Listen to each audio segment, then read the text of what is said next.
Isang mainit na balitang bumulga sa publiko matapos ibunyag ni Kabataan Party List Representative Raul Manuel ang umano'y katiwalaan ni House Speaker Martin Tambaluslos at Pangulong Kuting Jr. Sa isang privileged speech, inilahad ni Manuel ang mga dokumento at ebidensyang nagsasabing sangkot umano ang dalawa sa mga maaanomalyang paggamit ng pondo ng bayan. Ayon kay Manuel, ang mga pondong ito ay inilaan para sa mga proyekto ngunit hindi umano ito natapos o nagamit ng tama, nagdulot ng tensyon ang bayag sa Kamara lalo na't maraming opisyal ang naghihintakutan sa maaaring resolusyon at resulta ng mga revelasyon. Isa sa mga unang tumugon sa isyu ay si Senadora Grace Poe na may napansin na natataranta sa harap ng social media. Ani niya, nakakabahala ang mga akusasyong ito. Kung may katotohanan ng mga aligasyon, kailangan agad itong maimbestigahan. Samantalang maling itinanggi ni House Speaker Tambaluslos sa mga paratang at sinabing walang basihan ang mga akusasyon laban sa kanya at sa Pangulo.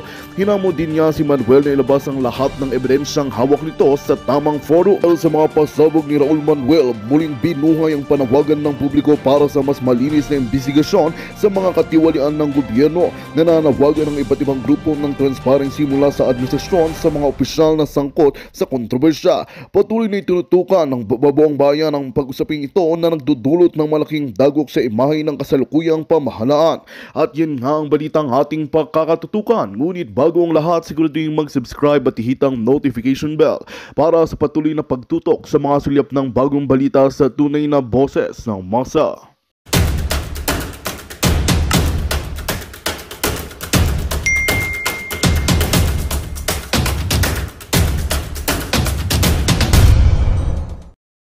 Between the BICAM and then the enrolled, at what point did the figures come in? Yeah?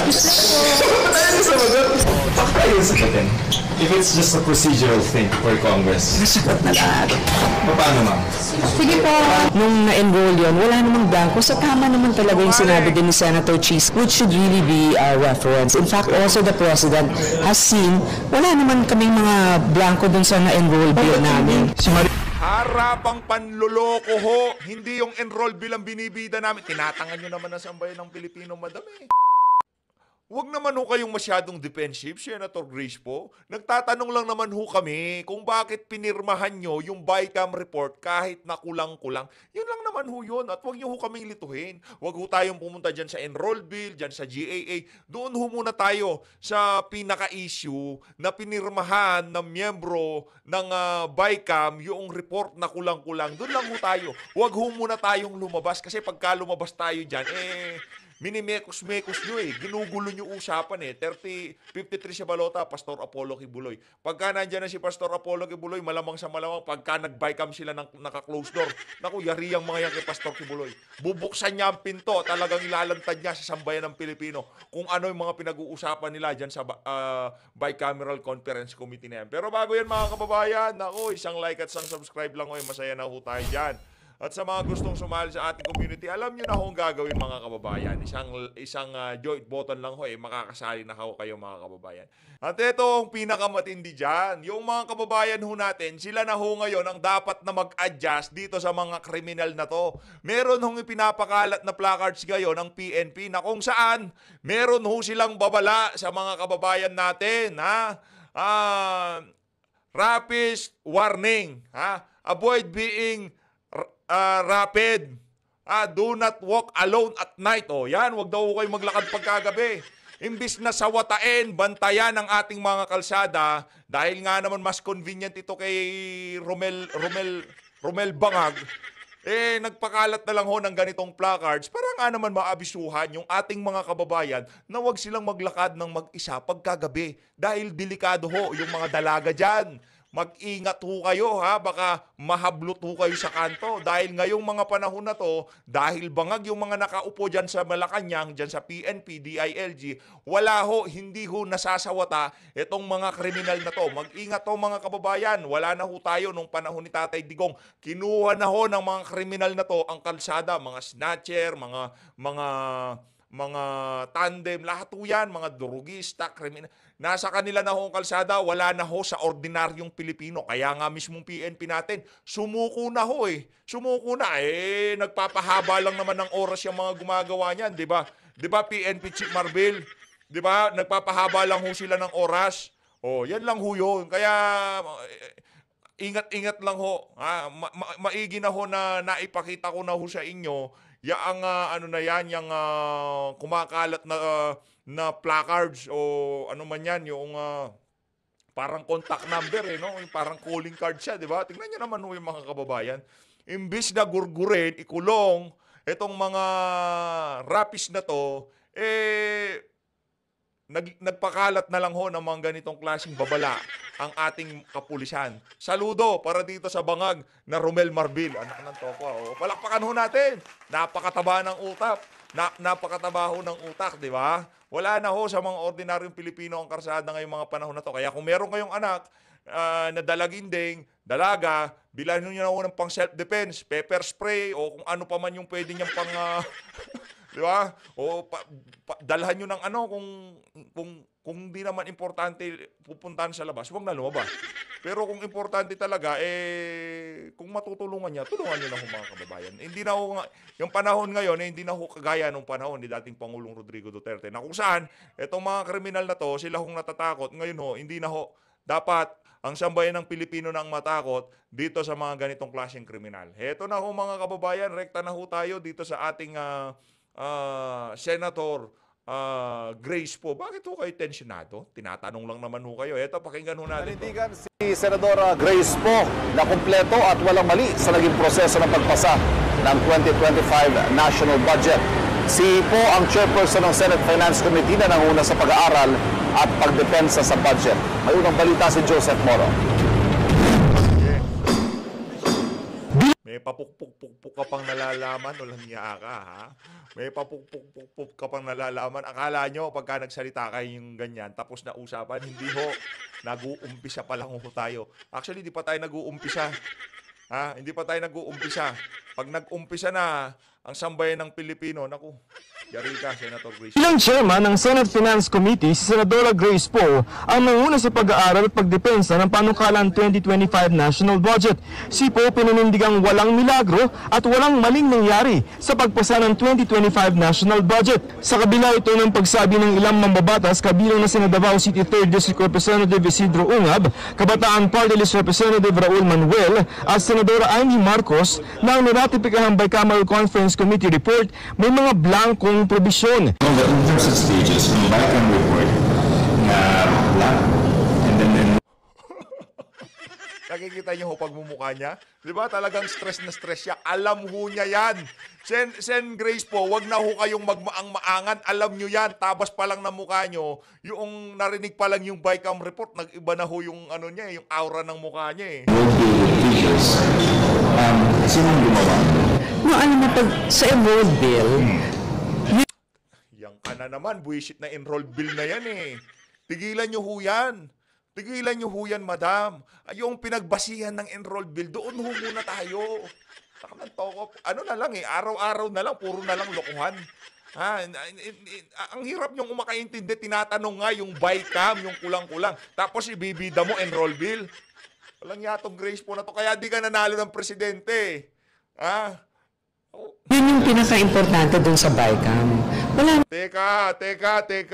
Teka, hindi yung enrolled bill.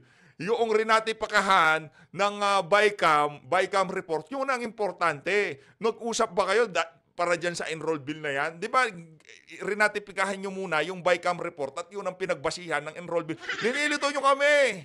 Lilito nyo kami, madam. Paulit-ulit na lang kami dito. Pero di kami magsasawa dahil kailangang hindi magurgur nitong issue na to. Kailangan magdire-diretso to. Para talagang mabaon na yung mga dapat mabaon. yung blanco doon, and all the totals have already been verified, and in fact, nung na-enroll yun, wala namang blanco. So tama naman talaga yung sinabi din ni Senator Cheese, which should really be a reference. In fact, also the President has seen, wala naman kaming mga blanco doon sa na-enroll bill namin. Harapang panloloko ho, hindi yung enroll bill ang binibida namin. Tinatangan nyo naman ang sambayan ng Pilipino, madam eh. Ito talagang si Senator Grace po. Wag nyo naman nung Sa bagay, no? Talagang yan ang ginawa nyo sa Pilipino. Gusto nyo silang maging mangmang para pagka merong ganitong klaseng pag-uusap, talagang hindi makasabay. Kumbaga, kung ano na lang sasabihin, itong mga walang yung politiko kagaya ni Grace po, ganun-ganun na lang tatanggapin ng sambayan ng Pilipino. Naku. Nakakabwisit.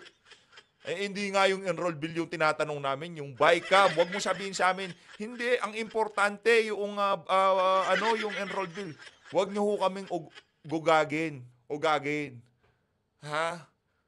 Yung report sa BICAM ang importante dahil yun ang pagbabasihan ng enroll bill. Anak ng toko, edi sana noong nag-usap-usap kayo sa BICAM, renotifikahan nyo yung enroll bill. Hindi yung BICAM report. Hindi dapat pinirmahan nyo na kagad yung enroll bill, di na kayo gumawa ng BICAM report.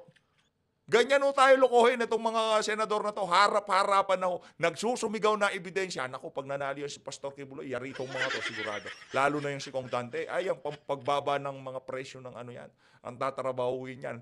At ito namang si Senator ba to? Ano lang yan, chill lang yan, pero loyal yan. Marikina Representative Stella Kimbo naman ang Vice Chairperson ng House Appropriations Committee ng ginagawa ang 2025 budget at acting chairman ngayon. Sinubukan namin siya ang tanungin tungkol sa issue. Between the BICAM and then the enrolled, at what point did the figures come in? Dinadaan nyo kami sa tawa, mga walang hiya kayo. Mga kababayan, ganyan ho tayo ugagin ng mga yan. Ganyan ho tayo lokohin. Pagka kay VP Sara, kahit magdamag pa tayo dyan, pag-usapan natin, ubusin natin yung isang session, isang linggo, para dito sa usapin ng confidential fund. Pero tinatanong lang ho sila, isang tanong lang. BICAM report at enrolled bill. Ang bilis maglakad. Ganyan ho tayo lokohin itong mga politiko na to. Ganyan ho tayo paikot-ikutin. Pagka-issue ng mga Duterte, umaga, hapon, magdamag, walang problema yan. Pag-usapan natin. Pero pagkakaperahan na, involved na ang pera ng sambayan ng Pilipino, naku, tahimik pa ho sila sa tahimik. Yan ba ang gusto nyong pamahalaan, mga kababayan? Ganito ho bang sistema ang gusto nyo? Harap-harapan na tayong linuloko, hindi tayo makapalag dito sa mga walang yang to. Ito, pumapalag tayo, pero hanggang saan?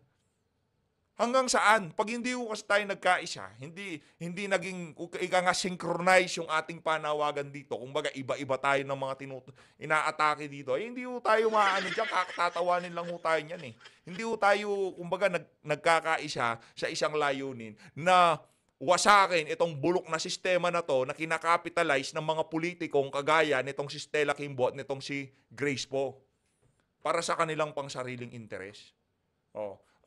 Sa tingin niyo ho mga kababayan, medyo hindi pa ho tayo napapagod dito sa Masarap din naman ho kasing gumawa ng video, yung may mga bagong topic. Tipong masarap din ho yun, pero masarap din naman hong ulit-ulitin to. Kaso, di ho natin malaman. Ang kakapal ng mukha nitong mga politiko na to, kagaya ni Stella Kimbo, ni Tambaluslos, nagsalita na ba siya dyan? Di ba?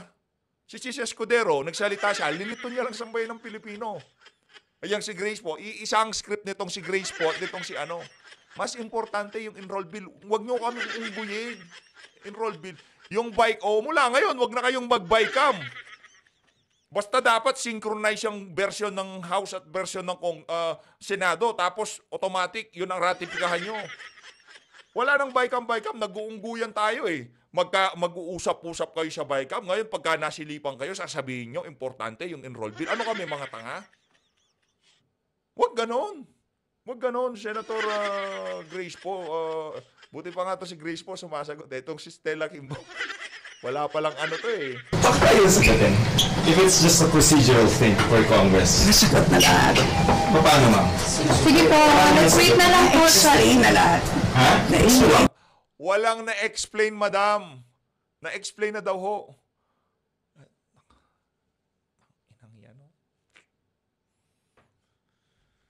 Stella, wag mo kong ngayaan magsalita ng mga masasamang salita dito. Baka bulgar ko yung nalalaman ko sa'yo. Ano eh, bulgar na ho natin nalalaman natin dito kay Stella. Hindi, hayaan ho natin sila magbulgar sa mga nalalaman. Na lahat. Si SP na-explain na lahat. But the issue is the BICAM.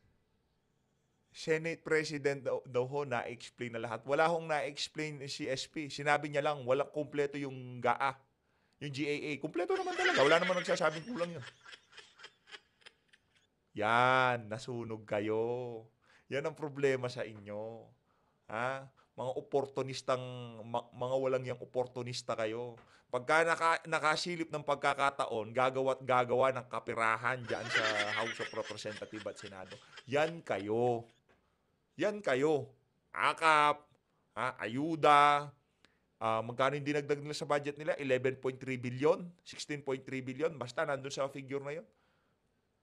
From 11 billion, dumoble ho yung kanilang budget dyan sa House of Representatives. Basta kaperahan ang gagaling nyo. Pero pag nabibisto kayo, di kayo sumama. Kagigil.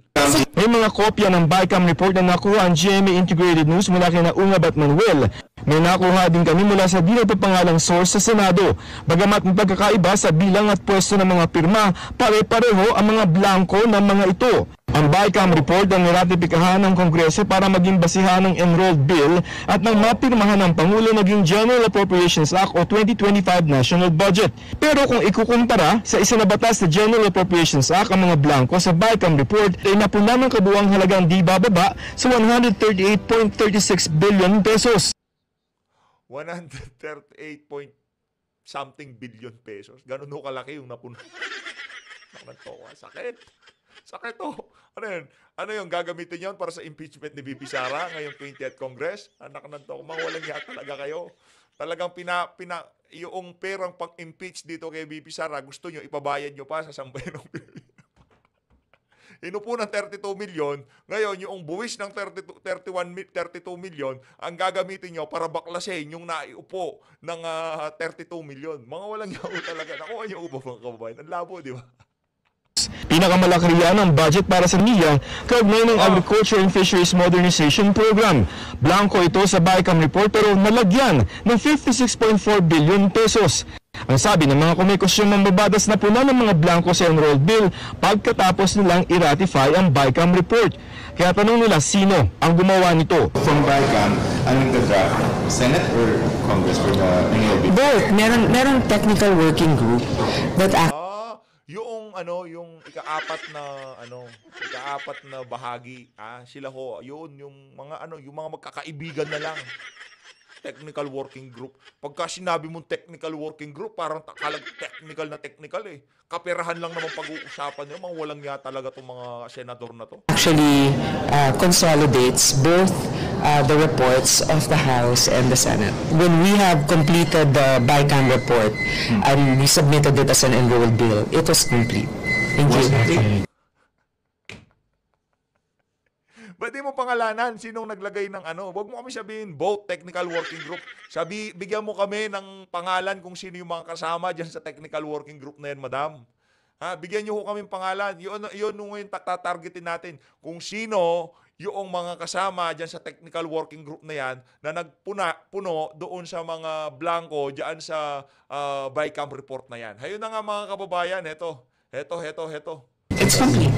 Sinabi naman ni Senate President Jesus Codero na may probisyon sa Bicameral Conference Committee report na kung may kaibahan ng BICAM report at ang enrolled bill ang masusunod. Mga buwisit na to. Inaano ho talaga tayo, inaaway tayo eh. Ginugulo usapan eh. Tinatanong lang naman natin kung sino yung nagpuno doon sa mga blanco. Di ho nila mabanggit-banggit. At dahil ho dyan mga kababayan, rekta ho tayo dito kay Ma'am Pinky. Ito ho talaga. Ito, idolo ho natin to sa totoo lang. Isa ho sa mga iniidolo natin to si Ma'am Pinky. No? Kasi dati yung bilyonaryo na yan, kung di ako nagkakamali yan yung dating yan ba yung dating CNN? Hindi yan yung dating CNN. Teka lang kasi nagsara yung CNN. Yung News Watch Plus, yun yung dating CNN. Okay? Tapos itong bilyonaryo na to, teka lang ko para malinaw tayo. News Plus. Hindi ako nagkakamali, ito yung dating CNN na rinibrand ho nila eh. Pinalitan nilang pangalan. Oo, tama, CNN Philippines. Pero meron din programa dati yan, yung Yang si Ma'am Pinky sa CNN dati. Matagal na ho yun, mga 2018, 2019 yun. Mga 2017, 2016. Tapos nagsara yung CNN Philippines, renebrand nilang News Watch Plus Philippines. Yan, mayroong programa doon dati yan. Nakalimutan natin yung yung programa niya. Lagi natin siyang pinapanood doon. Ano ho yan, isa sa mga sinusubaybayan nating tag dito, Angkor, yang si Ma'am Pinky. Game! Nitong unprogrammed funds. Yes, And correct. for the benefit of the public, Kong, kayo na po magkwento ano ba ang saan ba at kailan ginagamit at kailan ba nagkakaroon ng unprogrammed funds? Maha. Yung unprogrammed appropriations, yun po ay para siyang appendix actually ng national budget. Usually yung mas natatalakay talaga yun yung programmed appropriations dahil doon ilalagay ang 6 trillion na budget natin for 2025. Pero yung mga proyekto na wala pang sure fund source pero posible daw na mahanapan habang ongoing na yung fiscal year, yun yung mga nalista under unprogrammed appropriations. And it's the President who sets which of those listed will have priority for funding. Okay. So what we're showing right now, Kong, here, if you can see this, ito po yung ilan sa mga blanco. As I mentioned a while ago, meron po yung NIA, which is the National Irrigation Administration, and the PCA, which is the Philippine Coconut Authority. That's 2, but there are 10 more under the particulars. No? Iba pa po yung sinasabi ni Kong Raul na unprogrammed. So ito din po yung nakita niyong blank? Yes, exactly yan po. And obviously, we don't know how much that is because blanco. Here's the question, sir. Ito pa po yung iba. That's still the same, rather. That's still NIA and PCA. We'll try to show the rest later. So, paano ho ba kayo nakakakuha nitong BICAM report? Because ang narinig ko po kay Congressman Ungab, who first divulged this alleged irregularity, December 11, as you mentioned, in-email ho ba itong BICAM report sa 300 plus congressmen at 6 p.m. And then, on the same day, December 11, 1 hour later at 7 p.m., it was ratified. Could you tell me if this is true? Could you confirm this? Tama po yung ganung nangyari. To be exact, 6:47 p.m., sinend po sa amin ang soft copy ng Bicameral Conference Committee report. Then, Anong oras ulitin ho natin? moments later, It was ratified. Could you tell me if this is true? Could you confirm this? tama po yung ganung nangyari. To be exact, 6:47 p.m., sinend po sa amin ang soft copy 6:45 p.m. ng Bicameral Conference Committee report. Then, Dapat nakatanggap yan ng copy. Itong si Kong Ungab, nung binusisi niya kasi tinignan niya yung budget ng OBP. Nung nakita niya yon, nagsalita ho siya.